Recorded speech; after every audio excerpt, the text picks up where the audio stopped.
Je m'appelle Claudine Frisk, je tisse depuis plus de 30 ans et c'est une passion et donc j'aime beaucoup travailler la laine. J'ai acheté un premier métier à tisser d'occasion et quelques années plus tard, ils ont repris mon métier d'occasion et j'ai acheté un nouveau métier. J'ai plusieurs métiers parce que plus vous avez de cadres, plus vous savez faire des points. Puis mettons, j'ai un métier 4-4, j'ai un 6-4, ce n'est pas le même multiple, donc je ne ferai pas les mêmes points. Et alors maintenant, j'ai un métier à 16 cadres qui est fait par un artisan belge et qui est là, je sais faire plein de possibilités. Et alors, il y a des livres qui sont... Je me réfère quand même toujours à des livres, souvent à des livres. Et puis, voilà, mettons, je vous ai montré, j'ai fait une étole avec un certain montage et avec une certaine technique. Et puis là, je refais un autre point, j'ai créé mon point. Mais ça, donc, il y a moyen... Je peux travailler très fin sur n'importe quel métier. Mais plus recherché, oui, j'ai beaucoup plus de possibilités. Évidemment, plus on a de cadres, plus on a de possibilités de changer son point. Jouer sur la torsion de la laine, ça c'est vraiment fort important. Donc de mettre la torsion dans un sens et la torsion dans l'autre, c'est plus lumineux d'un côté que de l'autre.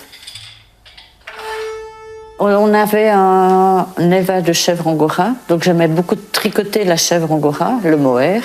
Et donc je travaillais aussi bien donc, des laines belges. Donc il y a des beaux alpagas en Belgique, donc il y a des chèvres angora. Les moutons, je vais dire que ça, pour faire de fines choses, c'est plus difficile à trouver en Belgique.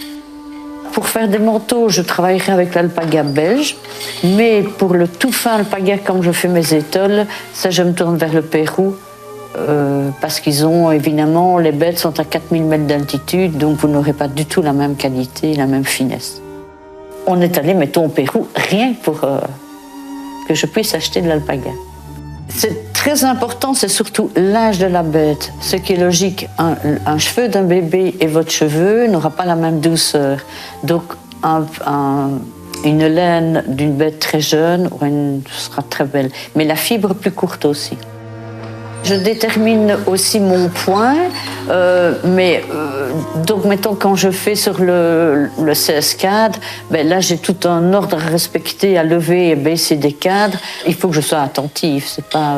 Donc quand on est en train de tisser, je crois que c'est comme quand on fait un tricot, qu'on fait du jacquard, on doit suivre voilà, une technique et il faut s'y tenir, c'est pas... Ce qu'il y a, c'est que quand vous prenez une belle matière, eh bien, vous allez mettre toutes les couleurs, tout va bien. Quand vous voyez typiquement un foulard en soie, vous avez plein de couleurs différentes et il n'y a rien qui choque parce que la matière est belle. Honnêtement, on apprend très vite. Parce que voilà, moi, mettons quand j'apprends à tisser, d'abord, c'est d'avoir une belle lisière. Et puis alors, donc, on apprend, voilà, sur 4 quintes, on sait déjà faire des beaux points.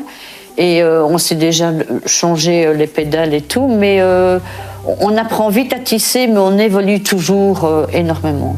C'est ça qui est, pour moi, c'est ça ce que j'aime bien dans le tissage, c'est que voilà, je crée toujours